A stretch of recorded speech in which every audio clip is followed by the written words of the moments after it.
Hello and welcome to Tacticware Business Insights. I'm Paul Fournier. Our topic today is selecting quality employees. It's the road to building a quality organization. If you like what you hear, please subscribe or share with a colleague. I would appreciate it. If you'd like to learn more about business practices, Anonymous Cultures, The Silent Majority is available at Amazon Books. It's available on Kindle, paperback, hardback, and Audible. On my website at tacticware.com, there's many free articles to download at your discretion.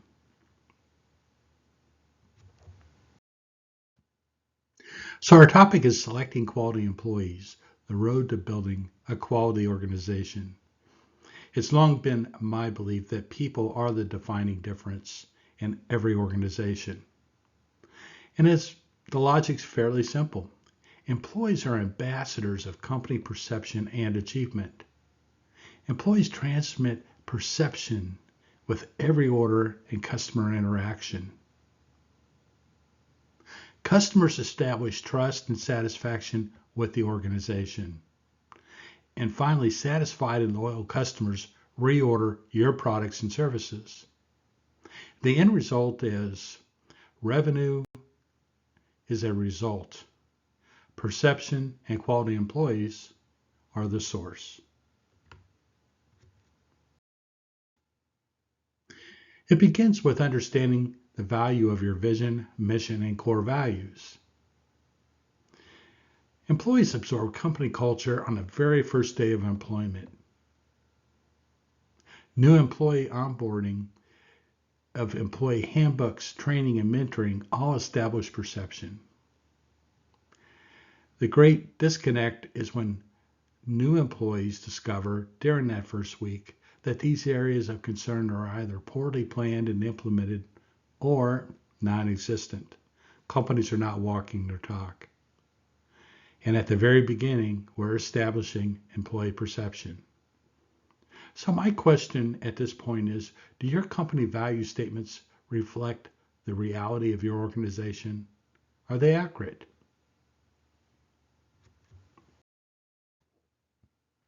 Because you see, our cultural environment establishes perception. Is it good? Is it questionable? Or is it toxic? Because most employees leave not because of their job, but because of management dysfunction and a toxic culture. If the company culture is challenged, high quality employees will seek opportunities elsewhere. Why put up with it?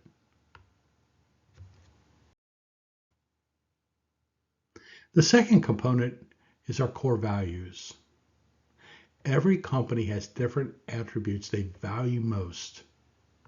Now, in some companies, these values differ from department to department and facility to facility. What one manager values, another discounts.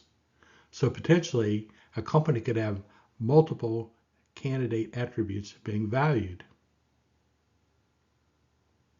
So, as a leader of your organization, you would need to establish what core values are most important to your total organization.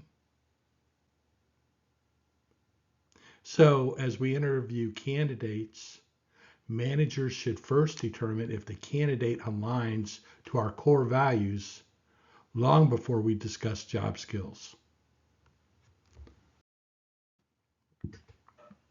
The next component is our job descriptions. Quality job descriptions identify the skills necessary for candidates to become successful.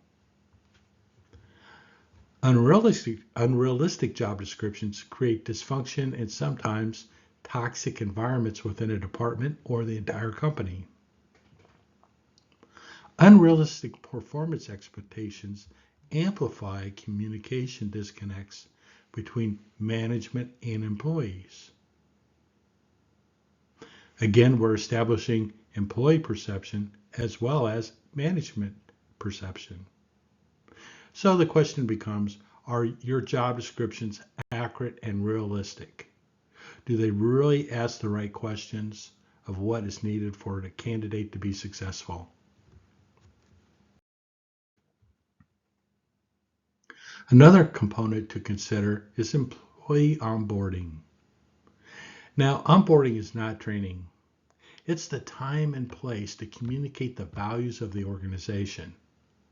What is truly important?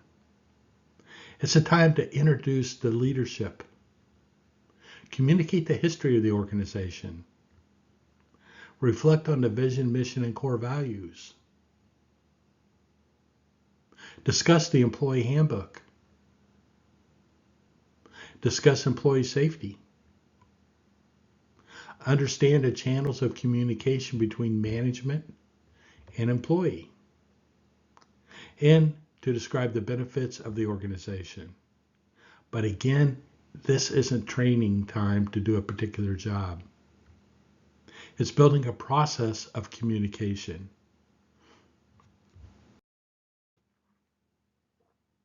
Now, to follow up with that is employee training. I interviewed a candidate that was interviewing for a job with a client, and he told me the company didn't have a strong training program that they could explain. And he said, I expect more from a big company. There's a lot of large companies that really don't have strong training programs. Training is more than a one-day explanation of a skill.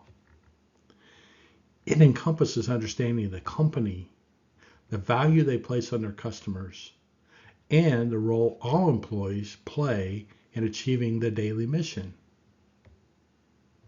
So the question becomes, how does your training program positively influence employee retention?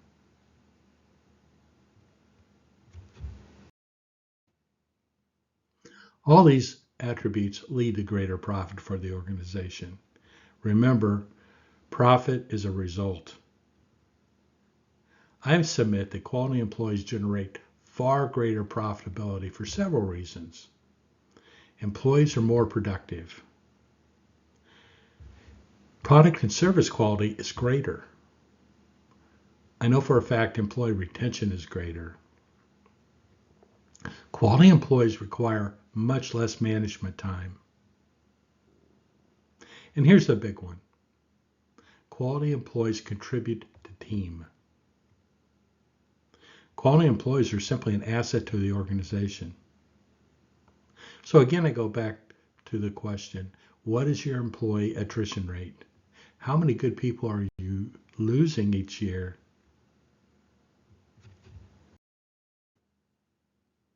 It's really about leadership in your organization. Selecting quality employees isn't just a function of HR. It's everyone's challenge. We need to establish realistic boundaries for recruiting, selecting, onboarding, and training. We need to assess that employee attrition rate at every opportunity because we're striving for organizational quality. And as we walk the halls of our organization, do we have happy smiles and productive smiles and those people achieving the objectives we define? That's important when we start talking about effective leadership.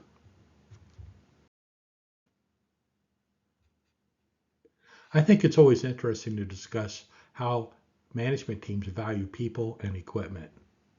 One of the things that I see that's prevalent is companies invest millions of dollars into equipment and software.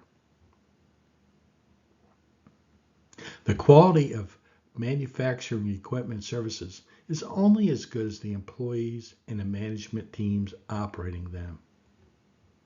I've discussed it with numerous CEOs over the years and asked the question, was the investment in new equipment and software a value to the organization?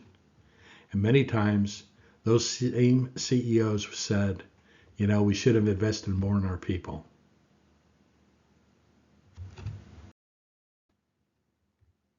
How do your HR practices compared to your most successful competitor. And think of this in terms of your management employees and your regular employees. Are they comparable, or are you being outplayed? Every organization has challenges. It's how the management team solves challenges that establishes perception. I'll be blunt. I offer many of the solutions you need. I appreciate your time. I appreciate your subscription. Thank you so much. If you'd like to reach me, contact me at paulfornier@tacticware.com. And my phone is 855-318-6337. Thank you for your time and have a wonderful day.